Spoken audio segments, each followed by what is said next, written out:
民主是平庸者们的追求。Democracy is the pursuit of mediocrity. Jiefeng.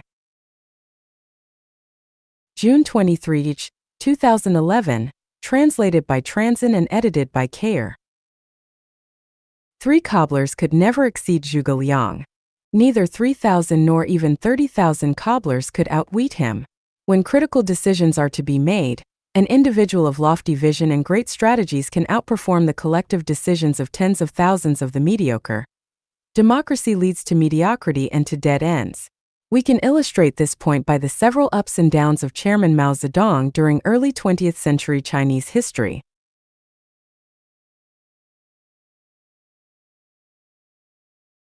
June 1929. In the 7th CPC National Congress of the 4th Red Army held in western Fujian, Mao Zedong was forced to leave his position of the Frontline Committee Secretary of the 4th Red Army. November 1931. In the Southern Jiangxi meeting held in Yeping, Ruijin, Chairman Mao was mistakenly criticized by the party and was elbowed out of the Central Committee during the Soviet era. October 1932.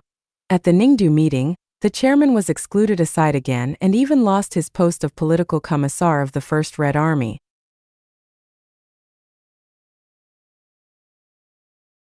January 1934. During the Second Congress of the Soviet area, he was made a mere figurehead and removed from his position as chairman of the Central People's Committee. The result of these demotions was the gradual shrinking of red bases, and the revolution ushered low tide, resulting in the failure of the fifth counter-campaign against encirclement and suppression. The Red Army was forced to make a strategic shift to start the solemn and stirring move in the war history of mankind, the 25,000 Li Long March. The central base personally created by Mao Zedong was destroyed overnight. The whole universe is run in a unilateral manner under the one unique greatest creator. It is only when all life in the universe follows the will of the greatest creator that the universe can run orderly and all life can survive and live effectively. In any other way, the universe would collapse. If a cat or dog were not convinced and cried out, "Oh, greatest creator, you have been too autocratic and domineering," the throne of the greatest creator should be shared in turns and the greatest creator should be chosen by democratic elections from the whole universe, then all would disappear. As it is with Life Genuine, if the guide were to be decided through a democratic election and if I were not elected as such, then Life Genuine would inevitably dissolve, and if that were to happen, the hopes and dreams of all the Chanyuan celestials would become impossible to achieve.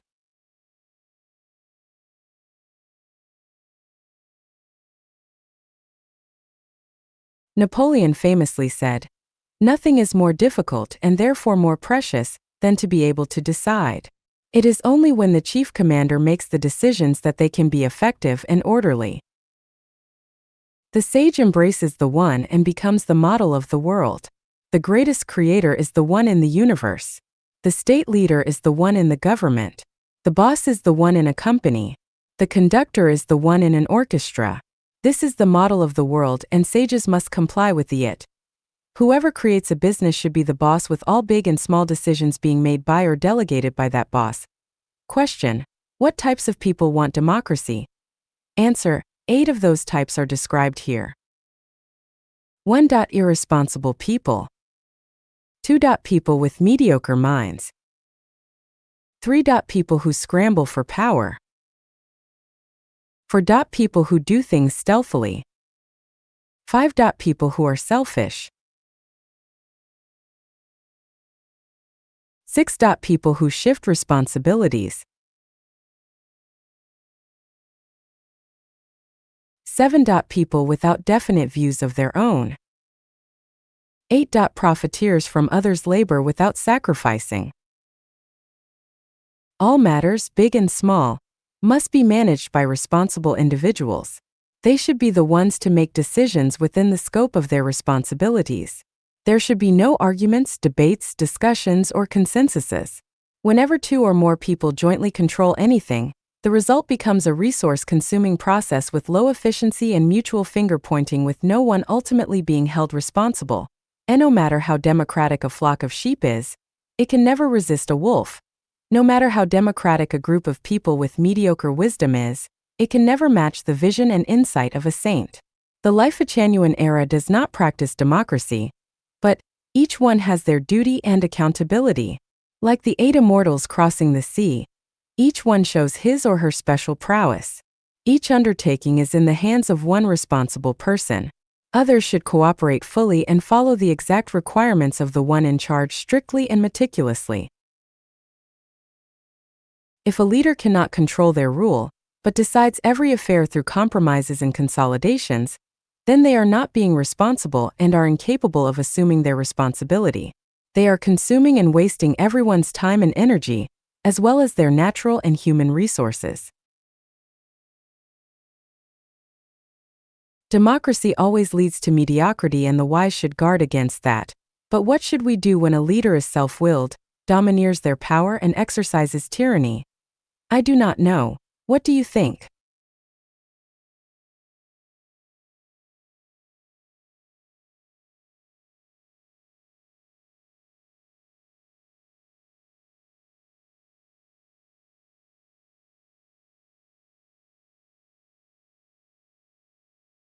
为别人而活的人最自私。The most selfish are those who live for others. Jiefeng. July 3, 2010. Translated by Treasure and edited by Kayer. The world always sings praises for those who live for others. Therefore, the world is full of lies and deceit. Those who claim to live for others are selfish and hypocritical. They are criminals. Everything and every life must maintain its individual character. This was the intention of the greatest creator when all was created. It is wrong for the peach tree to live for the grapevine instead of producing peaches, as not only does it lose its value as a peach tree, but it also interferes rudely with the nature and freedom of the grapevine. To be a human, one should first cherish themselves and promote their own nature and personality. If not, they disobey the will of the greatest creator. Every molecule must maintain its structure. It must be selfish or the universe will regress to its random state. Every life must struggle to maintain itself or they would go extinct. Every person must ensure their own survival first or the devil wins. It is a fact that very few people live completely for others, but for themselves by nature. Anyone who claims to live for others is lying and is concealing their true selfish nature. Is there an emperor who lives for the people within his jurisdiction? No, none. Is there a parent who lives for their children? No, none. Did Christ Jesus and the Buddha Sakyamuni live for others? No, not at all. As the guide of Life-Genuine, I keep myself busy with the creation of the Life-Genuine era. Do I do it for others? Not at all. I do this for my own achievement. As long as the reason for living is spelled out for everyone, we find that people live for themselves. What kind of people claim to live for others? Those who are false, crafty, incompetent, and without a sense of independence. Those who are selfish and deceitful want to impose their will on others, and those who are good at lying intend to control and disrespect others. Those who put their own faults and blame on others want to use and abuse others, and they prefer to interfere with others' lives. Those are the kind of people who claim they live for others. Let everyone live for themselves and let everyone live upon themselves according to their own nature. In such a situation, the stars will shine brilliantly, the flowers will blossom lively, and the world will be prosperous, diverse, and splendid. Why do I say those are criminals who claim that they live for others? Firstly, they burden the spirits and souls of others because people would feel a great deal of gratitude and a need to serve them, perhaps all their lives. Secondly, they rudely interfere with the nature and freedom of others and make them feel guilt and shame, so it becomes impossible for their natures to bloom. Thirdly, they disturb the program running with Tao, create social disorder, and make lies and deception popular. It is only when everyone is responsible for themselves that they live well by themselves within their own natures and by their own styles that society will be orderly, peaceful, and warm. Only those who can stand responsibility on their own can be responsible for others, and only those who are living for themselves will respect others, be considerate of others, and understand others. Only those who live well by themselves will bring pleasure, joy, freedom, and happiness to others. If you do not know who you are, if you are an imperfect person filled with jealousy, ego, resentment, complaints, anger, and aggression, then what can you possibly bring to others? How can you live for others? If you are unable to even deal with your own issues of life and are unable to smooth away your own trouble and pain, then what can you do for others and how can you live for others? Xiefeng advocates for everyone to be responsible for themselves first, live for themselves first, consider themselves first, live well by themselves first, and not to consider the feelings of others or lose yourself for them. Would it lead to a social disorder? Facts speak louder than words. In the second home life pattern founded by Life Genuine, nearly 100 people live together and everyone lives according to the above standard. Do not bother with others or regard other people's business, and I will not help unless help is asked for. We just consider ourselves first. How has this practice gone on for more than 9 years? Everything is in order, everyone is happy and free, and we are living in a peaceful and sociable paradise. People who want to confer benefit on society should live for themselves first, and people who want to commit sin should live for others. 知识不是力量。 Knowledge is not power. Xiefeng. October 11, 2017. Translated by Treasure and edited by Care. Knowledge is a combination of the experience and cognition accumulated by our social and productive practical activities. One can possess a wealth of knowledge, which means that they possess the foundation to gain power, but no matter how much knowledge they have, it does not mean that they will ever have power. It is like a library which has abundant knowledge but no power. From the point of storing knowledge, a person's brain is only like a library. Knowledge is Power is from Meditation, written by the 17th century British philosopher Francis Bacon, which teachers delight in using to arouse students' learning interest at school. As a result, students blindly believe that as long as they learn their lessons well, which are set by schools, and as long as they grasp that knowledge, they will have the power to achieve their own pursuits and ideals after they graduate. Knowledge comes mainly from our sense organs. However, in the view of the Greek philosopher Protagoras, human is the measure of everything. This was refuted by Francis Bacon, who wrote that, "It is a great mistake to conclude that our limited sense organs measure all things." In other words, it is wrong to judge and measure all things and all forms from the limited knowledge that our sense organs can provide. Consider a scenario in which a sexy young girl with a middle school diploma is standing next to a more mature, older lady with a doctorate degree, and both are in front of an interviewer. Which one is more likely to arouse the man's rich imagination, alter his mood, and motivate his intense vitality? If it is the young girl, that is because knowledge is not true power, since even beauty can have more power. It is reckless and dangerous to believe that knowledge is power. Not only is it a cognitive misconception, but also a thinking one. For example, to accept that when a son is grown he takes a wife, and when a girl is mature she finds a husband, as a life knowledge is bound to bring anguish and suffering throughout their whole lives. This knowledge has led people to make such common mistakes for thousands of years, but which accomplish no good. Some more are. There are 3 forms of unfilial conduct, but the worst is to have no descendants. Filial piety is the most important of all virtues. Lewdness is the worst of all sins. He who does not endure hardship cannot stand up to others. Another example is how education and guidance are passed from parents to their children. Can a parent's knowledge conduct and educate their children with both a full range of healthy spirits, minds, and bodies, as well as the ability to lead their own independent lives? Most fall very short. When great changes take place in objective knowledge but we stubbornly insist on applying our traditional knowledge, we will certainly be rebuffed. Look at various religious dogmas and concepts. As they feel a loss of power, they become reactionary, resist social development, and impede natural human liberation. In fact, prejudices and fallacy are knowledge. What are the benefits of such knowledge? None. Our most powerful intellectual force is the power of flexible and tactful thinking. I believe firmly that Albert Einstein's power came not from his knowledge, but from his thinking. How would I perceive the universe if I were riding on a beam of light? Those who read more and get more diplomas and more experience but form rigid ways of thinking have rarely been found to wield much power.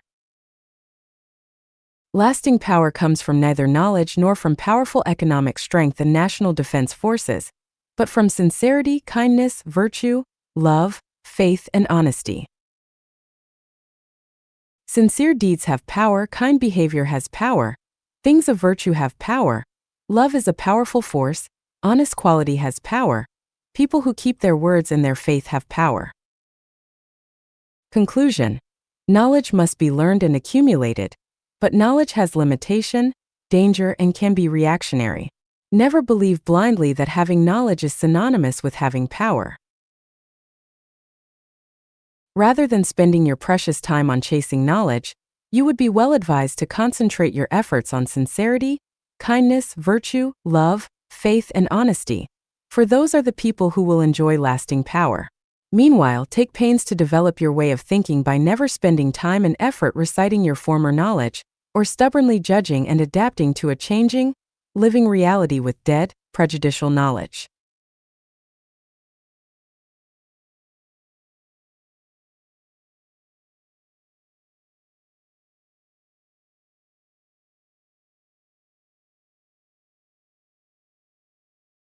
Thinking is a magical power. Jiefeng. August 16, 2005. Translated by Treasure and edited by Kayer.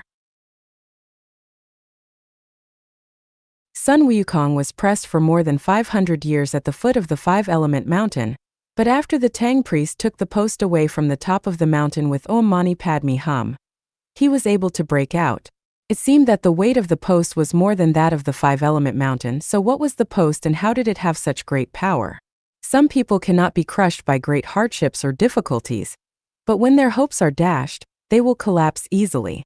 Some people who are unaware that they have a horrible disease can live happy lives every day, but once they find out the truth, they become paralyzed from the knowledge. There was a young boy in my village of about 11 or 12 years, and every time he crossed a bridge on his way home from school, he would scream with a pale face, even in the daytime. We eventually discovered that the reason for this behavior was that he had overheard some adults in the village talking about ghosts without heads residing under all small bridges. People's casual words controlled his thinking like a spell. The above are extreme examples. In fact, our thinking is more or less confined by some incantations. Consider the 8 kinds of suffering described in Buddhism. 1. Birth. 2. Aging. 3. Illness. 4. Death. 5. Encountering enmity and hatred. 6. Separation from a loved one. 7. Inability to attain what is pursued. 8. The 5 aggregates. These all result from our conventional thinking, but none would exist if we would embrace unconventional thinking.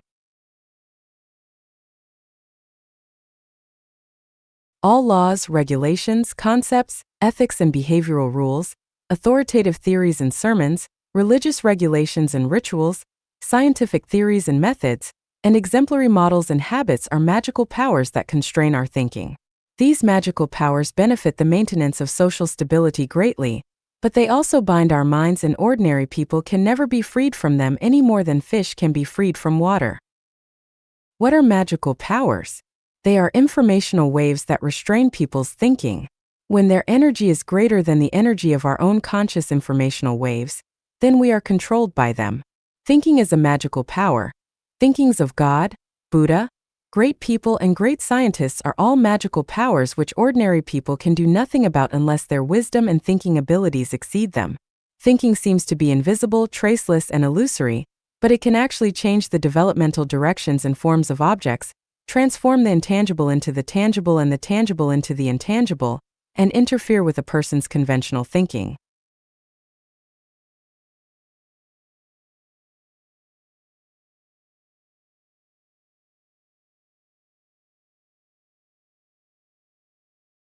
促人奋进是魔鬼的伎俩。Pushing people to forge ahead is doing the devil's trick. Zjeffing. December 26, 2018. Translated by Qin Yu and edited by Kayer. The kind of individual that each person is and how many blessings and sins they will enjoy throughout their lifetime is a definite number. What kind of achievements each person will rise to is a certainty, whom each person is destined to meet and fall in love with, and who they will encounter and torture are all part of their life's trajectory. Whether you want to be a singer, a politician, a scientist, an artist, a high-ranking official, have lots of wealth, a thief, a beggar, or whatever else, has already been written into the script. You cannot just be whoever you want to be. Similarly, who can become a celestial being or Buddha, who can become a monster or demon, who will fly to heaven, and who will fall to hell have long been decided.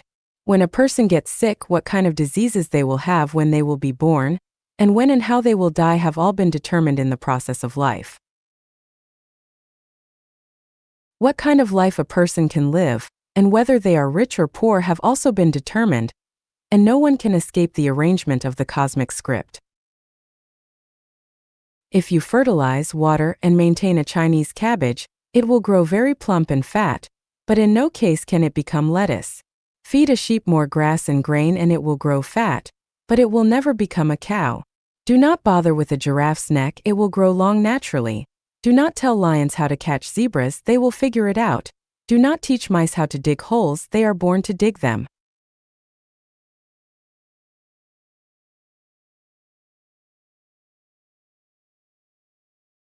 Prompting people to forge ahead, encouraging them to achieve things, teaching them how to become successful, grooming them to become officials and make fortunes, instigating them to glorify and illuminate their ancestors, to be outstanding, and so forth are all like teaching hens how to crow or asking bulls to produce milk.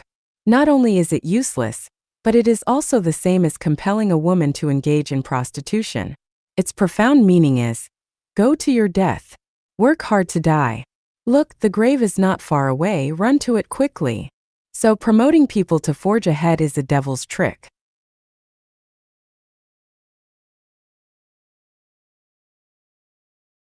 According to Apple Daily, more than 260 officials and corporate executives over the last 5 years have taken their lives by shooting themselves, cutting their wrists, drowning themselves, hanging from beams, jumping off buildings, and lying on rails.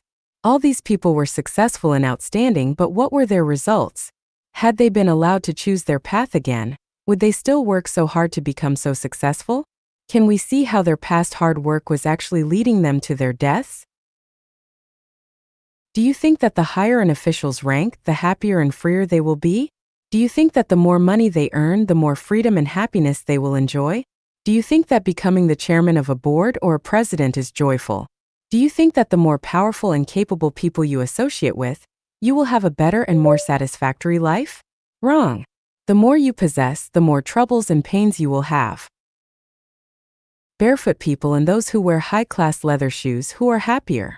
Children with bare butts playing in the mud and those who practice hard, dress in fashionable clothes, and play pianos on stages, who are happier? I used to live in Binka, the most backward area of Zimbabwe, Africa, where most children do not wear shoes. Under the moonlight at night, in the middle of dozens of simple thatched huts, there were bonfires with young people beating drums. The children were jumping and laughing around those bonfires, and a few thin dogs were running around and barking. At that moment, I understood what happiness meant. I lived with a primitive tribe in the Pacific island nation of Vanuatu. During the day, many people would sit or lie down chatting in shabby houses with air leaks on all sides, or sit or lie down drinking tea in the shade of the outdoor courtyard. They live like this for more than half of each year, and who can say that they are not happy? It is said that a wealthy person once came to relax in a seaside resort. They saw a fisherman lying on the bow of his boat every day enjoying the sunlight after having caught only a few fish. The wealthy vacationer felt that this was a waste of good time, so they showed kindness and went to teach the fisherman how to succeed. They told the fisherman that he should hurry up every day to catch and sell more fish, and then if he got enough money, he could form a fishing team to catch even more fish, and then he could set up a fish processing factory. In this way, in a few years, the fisherman could become wealthy and successful. The fisherman asked, "What would I do if I become wealthy?" The rich one replied, "When you have money, you can come to the beach to enjoy your vacation like me." The fisherman asked again, "What do you think I am doing now? Why do you want to forge ahead? Why do you want to be diligent? Why do you have to work hard? Why do you want to be a winner? Is it not good enough to just live in compliance with nature? Life only lasts for 100 years, if that. Playing in the mud in childhood, chasing members of the opposite sex and playing around in your early youth, going to school when you are young, falling in love and working in your prime, drinking tea and chatting when you are old, and watching flowers bloom and fade in your old age, is this not a good life? Mice dig holes, cats catch mice, seedlings strive to grow, and fruit trees bear fruit. But what about people? Without instigation and encouragement, they will naturally follow their lives' paths. If someone loves to learn, there is no need to urge them on because they will definitely learn. If they love to work, then they will definitely study technology and work hard. But if they deserve to be a boss without instigation, they would definitely be uneasy working as an employee. If they would like to steal or rob, it would be useless for you to attempt to instill morality and ethics into them. If they want to be a saint, they will study the philosophy of saints and understand the truth of the universe. It is a waste of effort for you to attempt to bring a saint into the world. If they want to become a celestial being or Buddha, they will naturally look for the environment conducive to that end, and nothing can stop them. 20 years ago, I read Napoleon Hill's The Complete Book of Success. I became very ambitious and wanted to earn more money. As a result, I was deceived and defrauded out of more than 400,000 RMB yuan. From then on, I have hated success. For more than 20 years, I have been studying, and finally found that promoting people to forge ahead is the devil's trick. Someone might ask, "You Xiefeng write articles day and night to create Life-Chanuan and Chanyuan homes. Are you not working hard?" My answer is that I love it. No one urges me to do it. I would like to be like this, but if someone urges me to work hard, I will tell them to go to hell. You a better. Can a hen lay eggs if she has none in her belly? If she has eggs in her belly, can she not lay them?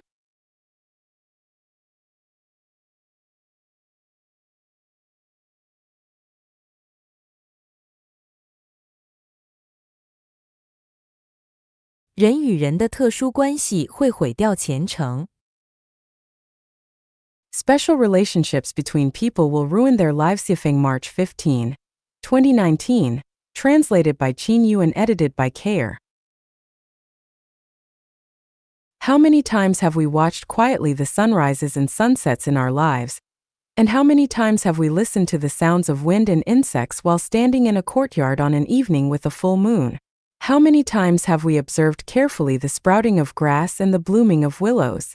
When distant mountains are hazy and the green hills are dark, when water is gurgling and blue waves are rippling, when wild ducks flutter and mandarin ducks play in the water, when light rain drizzles or heavy rain beats the plantains, have we ever melted our bodies and souls into nature and felt an unforgettable experience and taste of oneness with nature, oneness with all things, and everlasting eternal joy?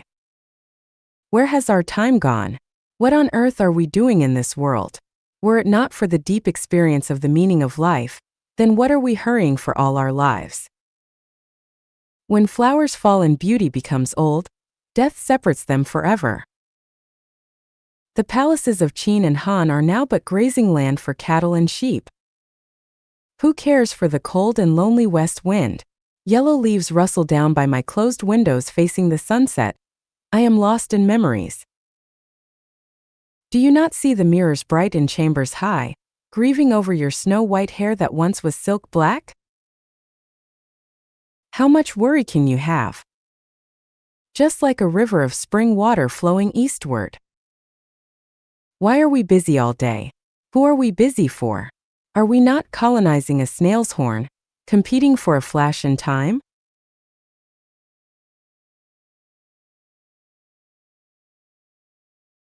Is it not that down in the plain and up on the mountain, all of nature's boundless glory is their prey? But when they have sipped from 100 flowers and made honey, for whom is this toil? For whom is this nectar?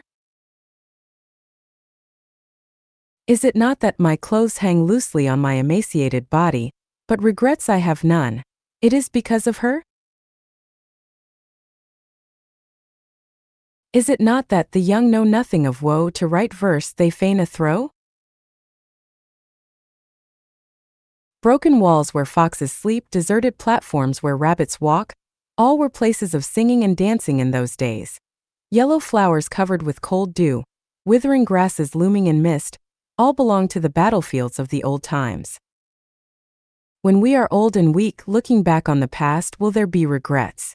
Who took away our teenage time? Who killed our youth? Who made our middle age toil around? Who made us full of sorrow after the age of 60? The answer is that it was those with whom we had special relationships. They were our parents, children, grandchildren, husbands, wives, friends, lovers, brothers, sisters, buddies, and the rest, whoever made us worry about, think about day and night, hard to sleep, hate but could not rid ourselves of, and so on. All the people who have had special relationships with us. It is they who have made our lives miserable and distressed, who made us restless and fighting day and night, who forced us to remain on our guard day and night and tremble in fear, who forced us to break the law, take risks, and made us unable to eat or sleep. Think carefully. If you would not worry about anyone, if no one in the world would make you worry about them, if you lived on an uninhabited island with plenty of food, and if no one cared whether you lived or died, would you still live this way? Have you ever heard of a punishment method called the implication of 9 generations of families? A young child or a servant woman to a family would be killed because the boy's father or the woman's master made a mistake. Why? Because this child had a special relationship with his father, or this servant had a special relationship with her master. That is the reason that they would be killed. Have you heard of landslide-style corruption? A provincial governor was arrested, and everyone who had a special relationship with and was implicated with them was also imprisoned. Have you heard the story of the man who traveled all the way to Australia to kill a woman? Why did he do that? Because she and he had a special relationship.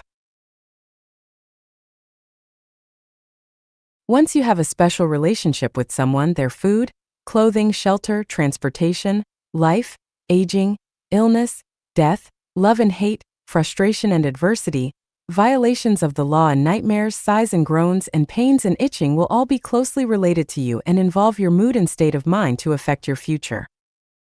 Why do people yearn for life in heaven? Because in heaven, there are no special relationships between people.